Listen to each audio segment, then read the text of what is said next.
Hi, it's me again with Corel Draw Tips and Tricks, and I just made a video on how to make this cross, and I thought I'm waiting for it to load.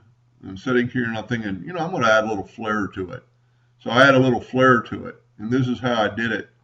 Nobody asked me to do this. I was just playing. We've got our two crosses. We're going to put them back in the center of the page. We've got our cut line and our grave line.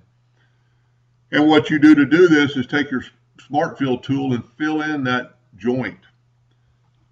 I've got my nudge factor set on 1 or something, but it doesn't matter because we can always put it back to the center of the page.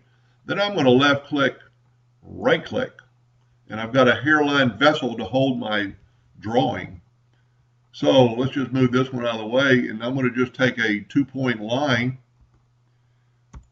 and hold down the control button. I'm going to change, I draw everything in hairline, so I'm going to change it to a 2-point line in black. And then I'm going to change my nudge distance to a pretty low number. Let's see what our nudge is at. Our nudge is at 0.1, so I'm going to go 0.125, 1/8 of an inch, and I'm going to control D. I'm going to move it down, and then I'm just going to control D a bunch. And we'll kind of look back on it. We're not quite there yet. We need to be as big as the cross. So we're as big as the cross at least. And then we're going to take it and we're going to group it together. Then, because you need to have to power clip it in there, now we're just going to kind of rotate those lines.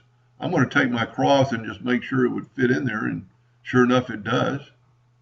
So now, because this is a group of lines, this is where we want to put it. So I've got it selected. I'm going to go to Power Clip, under Arrange, Power Clip Place Inside Frame, and put your arrow right there.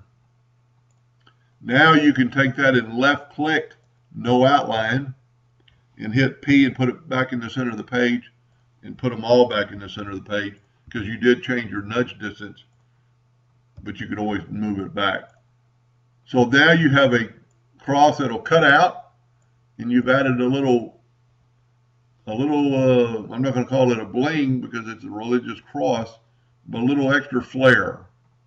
Make it look a little different, something unique. And then you have plenty of room on the inside to write your text or whatever. Anyway, I hope that helped a little bit. Thank you for watching.